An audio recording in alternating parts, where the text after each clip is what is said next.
National Chairperson, members of the National Executive Committee and the media present here. The ANC National Executive Committee has just concluded a special NEC meeting that largely focused on the key interventions to accelerate progress towards inclusive growth and faster job creation. We also discussed the whole process of finalizing our election list guidelines, which you will be briefed about, but the main focus for now is on the Economic Action Plan. This NEC meeting follows an extensive discussion that the NEC held in August 2025, where we discussed the state of the economy and outlined the key actions that need to be taken to give effect to the medium-term development plan that has been adopted by government. The discussion was informed by the three strategic priorities of the 7th administration.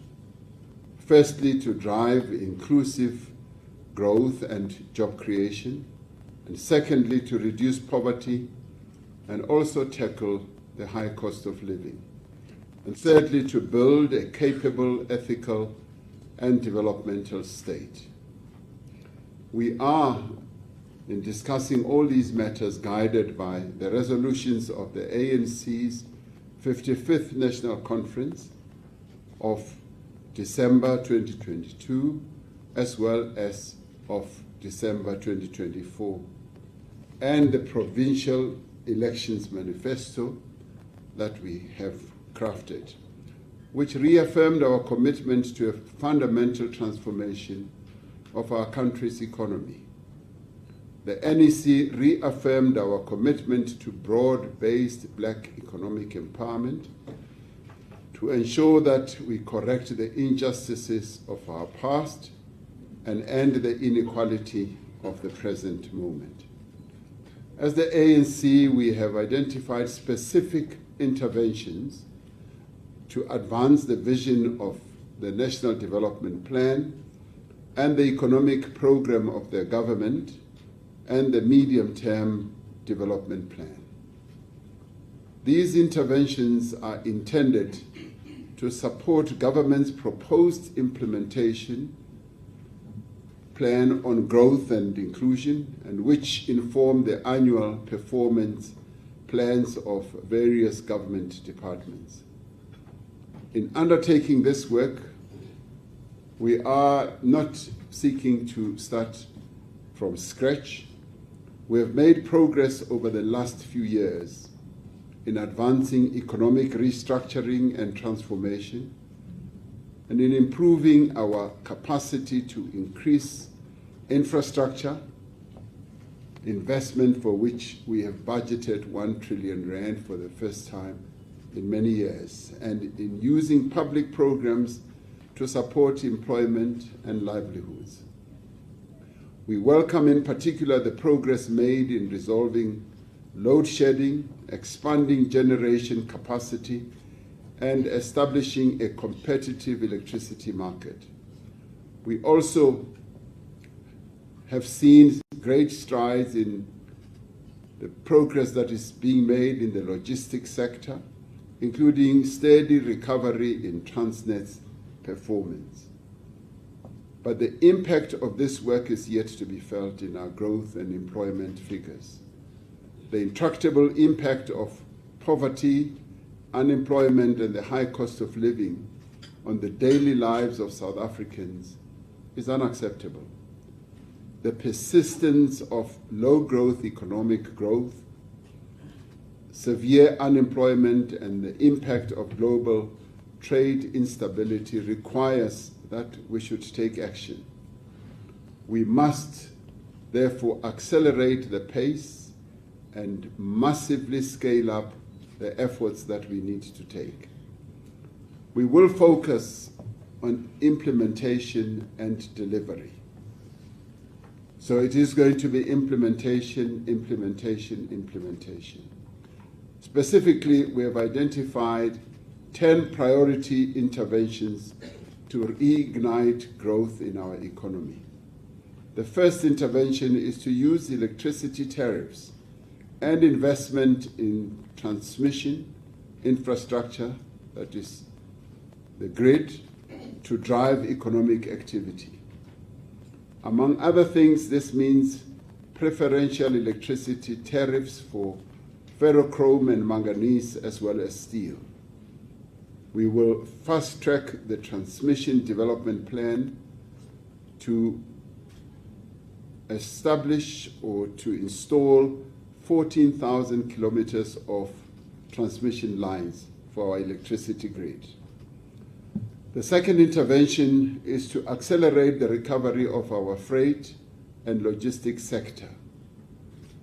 Progress is being made in this regard, but we want to fast-track this. This includes the implementation of Transnet's recovery plan, private sector participation in rail and port operations, and upgrading of export corridors. The third intervention is to rebuild our chrome and manganese industries.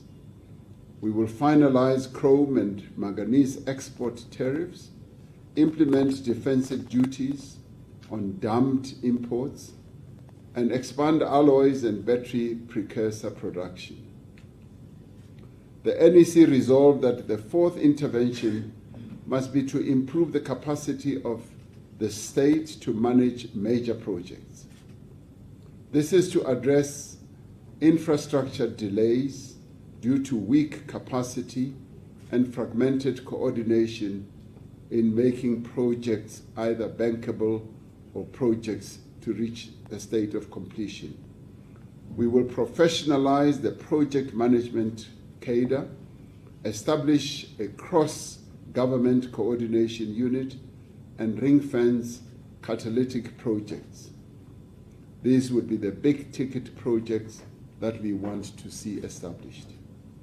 The fifth intervention is to drive local economic development and investment in local infrastructure, with a particular focus on townships and rural areas and small towns.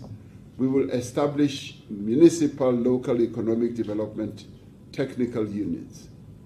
We will integrate local economic development into the district development model and link local infrastructure spend to industrial policy.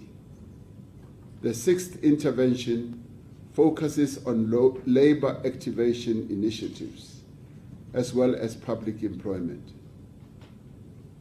This requires a massive scale-up of the presidential employment stimulus and other public employment programs. Importantly, it will include reskilling for industrial sectors and expanding artisan and apprenticeship pipelines. The seventh intervention agreed by the NEC is to expand SMME support and investment by development finance institutions. In particular, concessional finance and market access for SMMEs should be expanded. Development finance institutions will be transformed into catalytic investors. The eighth intervention is to enable the growth of provincial economies outside the main economic centers. This will include the revitalization of industrial parks with localization targets, aligning these with specific economic zones and corridor planning. The focus will be on labor-absorptive sectors such as agro-processing, light manufacturing, cannabis, and textiles. The ninth intervention is to accelerate the diversification of our trade partners, to strengthen our participation in the African Continental Free Trade Area, and address the impact of tariff and non-tariff barriers. This will include an emergency industrial support package for sectors affected by increased tariffs.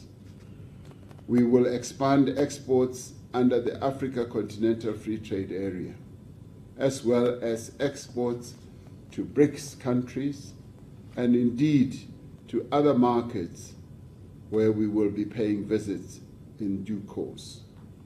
The 10th and final intervention is to ensure effective budget and macroeconomic coordination. We will develop a sustainable budget negotiation strategy in the context of the Government of National Unity. We will align fiscal, monetary, trade, and industrial policy and mobilize development finance institutions as well as pension funds for productive investment.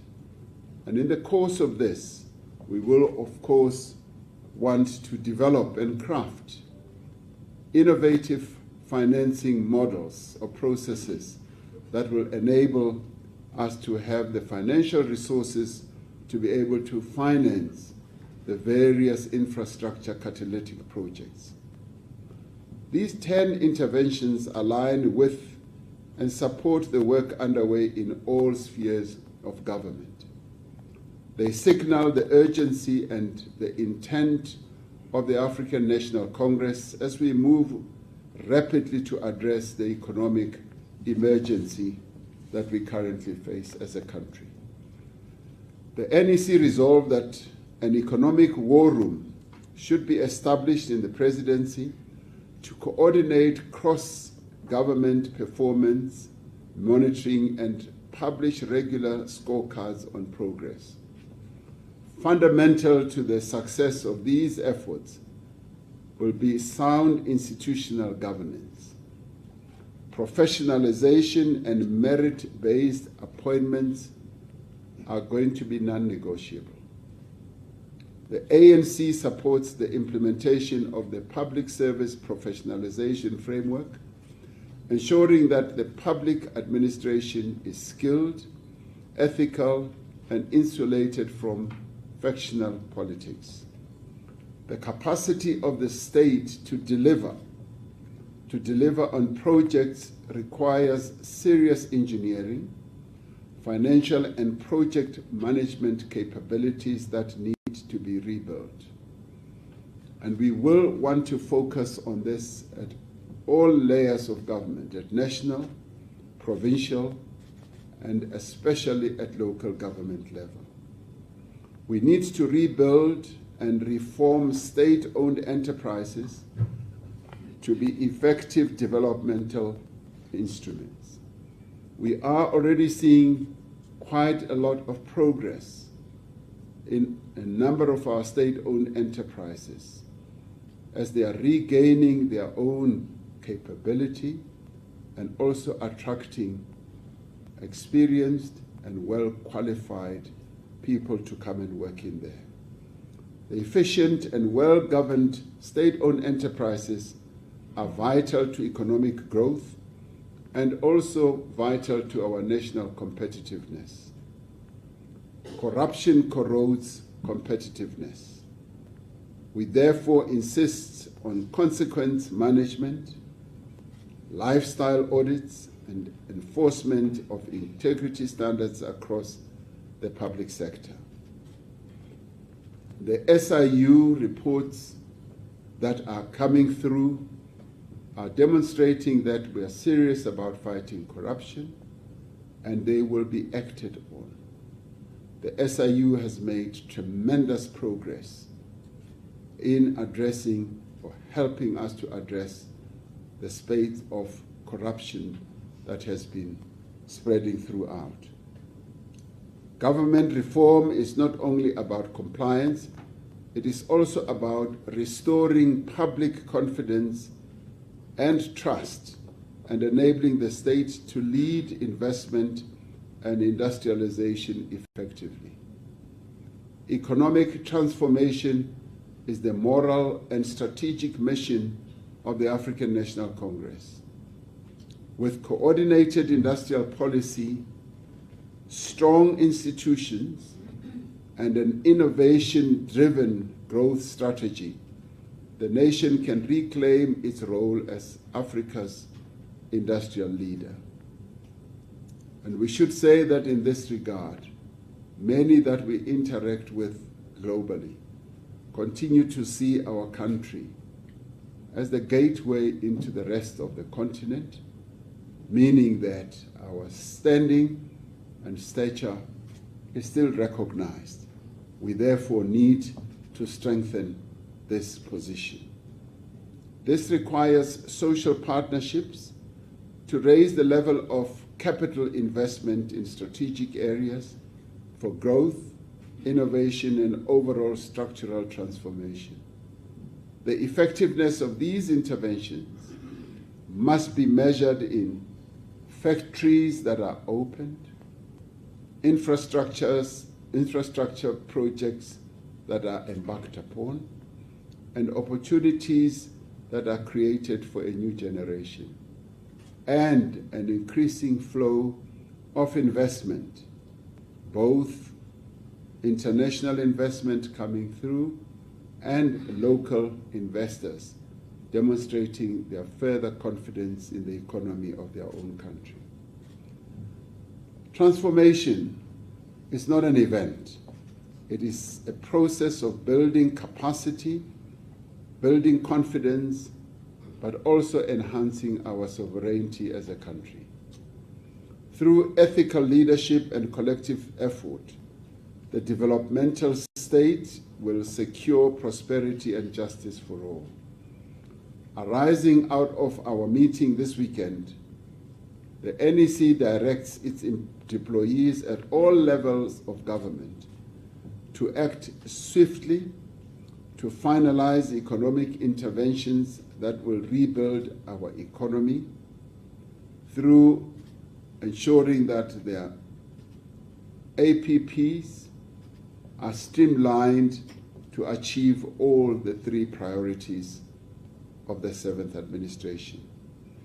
Our organization has significant policies and plans that can resolve the economic emergency that we face. Our task now is to ensure effective and immediate implementation. Through the Government of National Unity, through provincial and local government, through all our structures and working together, we will undertake these key interventions to reignite growth and to create jobs. Through this work, we will give effect to the mandate that we have been given to transform our economy to meet the needs of all South Africans, leaving no one behind. Thank you.